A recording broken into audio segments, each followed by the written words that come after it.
Bonjour et bienvenue. Aujourd'hui, on s'attaque à un vrai gros morceau. Comment on s'organise quand on vit avec un TDAH? Si les méthodes classiques vous ont laissé un sentiment d'échec, eh bien c'est normal. Elles sont tout simplement pas adaptées. On va donc explorer ensemble des stratégies qui, elles, sont vraiment conçues pour le cerveau TDAH. Cette citation de Kohlberg et Nadeau, elle résonne, pas vrai? Pour beaucoup de monde, c'est le portrait craché du quotidien. Ce sentiment de chaos, ce n'est pas un manque de volonté, c'est un symptôme. Et c'est justement notre point de départ. On valide cette expérience pour pouvoir ensuite la transformer. Allez, on plonge dans cette première partie pour décortiquer un peu la nature de ce chaos.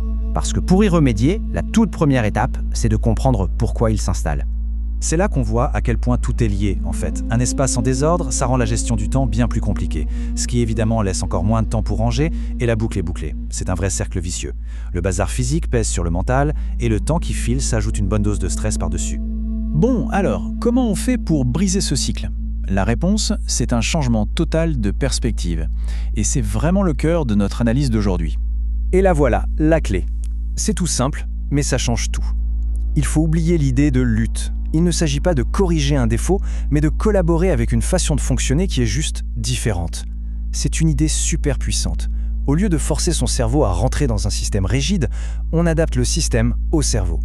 Donc concrètement, ça donne quoi? Regardez la différence. À gauche, on a les fameux « il faut », les « je devrais » qui mènent bien souvent à la frustration. Et à droite, une approche qui s'appuie sur ce qui motive vraiment un cerveau TDAH, la nouveauté, l'intérêt, l'énergie. Rendre une tâche amusante, ça la rend tout de suite plus faisable. Travailler avec son humeur, ça veut dire saisir les vagues d'énergie quand elles sont là, au lieu d'attendre une motivation qui risque de ne jamais arriver. Passons maintenant à la pratique. On va commencer par l'environnement physique. Comment on transforme le chaos en un espace qui fonctionne? Voici une méthode toute simple, mais absolument géniale. Les 3 boîtes.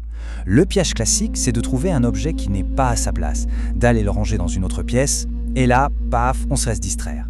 La boîte de transport, elle est vite ça. On reste concentré sur une seule pièce, et on distribue les objets dans les autres pièces seulement à la toute fin. C'est un vrai game changer, comme on dit. Et voici quelques autres astuces super concrètes. Les boîtes transparentes, c'est parfait pour contrer le fameux « loin des yeux, loin du cœur ». La règle des 2 minutes, elle est redoutable d'efficacité pour éviter que les petites choses ne s'accumulent. Et l'idée de se récompenser avec des expériences plutôt qu'avec des objets, ça aide à ne pas réintroduire du désordre à la maison. Ah, et ça illustre brillamment un autre grand piège, le micro-focus. On se dit, allez, je range le bureau, et 3 heures plus tard, on se retrouve en train de trier des trombones par couleur, alors que le reste de la pièce est toujours un champ de bataille. Un bon truc, c'est de se fixer une limite de temps, genre 20 minutes, plutôt qu'une limite de tâches. Ça aide à garder une vision d'ensemble. Bon, maintenant qu'on a parlé du concret, passons à l'immatériel. La gestion du temps. C'est souvent ça le plus grand défi. Cette image, elle est parfaite pour illustrer un piège mental très courant, l'idée qu'on a plein de temps. Pour le cerveau TDAH, le temps est une notion assez floue, difficile à ressentir. 1 heure, ça peut paraître une éternité. Du coup, on se dit « oh, ça va, j'ai le temps », jusqu'au moment où, il est trop tard. Heureusement, il y a des outils pour rendre le temps plus concret. La technique Pomodoro, par exemple, utilise un minuteur pour créer des petits sprints de concentration. La planification à rebours, c'est génial pour être à l'heure. Si on doit arriver quelque part à 14h, il faut partir à 13h30, donc commencer à se préparer à 13h15.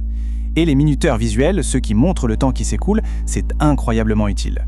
Parfois, une tâche peut ressembler à une montagne impossible à gravir. Voyons comment on peut la découper en petites collines beaucoup plus faciles à franchir. La méthode SMART est un super outil pour ça.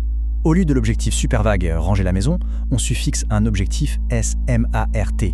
Ranger la table de la salle à manger, spécifique, atteignable, réaliste, jusqu'à ce qu'on voit le bois, mesurable, pendant 20 minutes ce soir à 19h, temporellement défini. Avouez que ça change tout, non?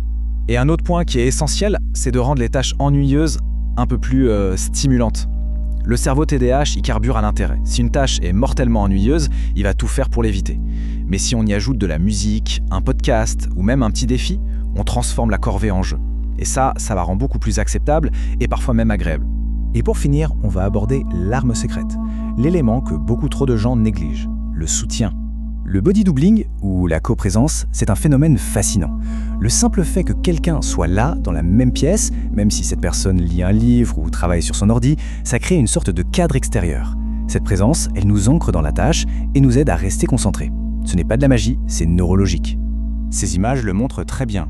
D'un côté, on a ce sentiment d'être seul face à une montagne de choses à faire. De l'autre, on partage le fardeau mental. Essayer de tout gérer en solo avec un TDAH, c'est vraiment choisir la voie la plus difficile. Demander de l'aide, ce n'est pas du tout un aveu de faiblesse, c'est une stratégie brillante. Et ce soutien, il peut prendre plein de formes différentes. Ça peut être un ami qui joue le rôle de body double. Ça peut être un organisateur professionnel qui vient aider à mettre en place des systèmes. Un coach spécialisé, un thérapeute. Il y a vraiment une solution pour chaque besoin et chaque budget. Et pour conclure, cette citation est absolument cruciale. Le but du jeu, ce n'est pas d'avoir une maison de magazine, une perfection stérile, complètement irréaliste. Non, le but, c'est de créer un environnement qui fonctionne pour soi, un endroit où on sent bien, où on retrouve ses clés sans faire une crise de panique et où le stress est enfin réduit. C'est la question qu'on peut se poser. Et si on abandonnait cette quête de la perfection pour viser plutôt une vie fonctionnelle et bien plus sereine ? C'est peut-être ça, finalement, la véritable clé de l'organisation quand on a un TDAH.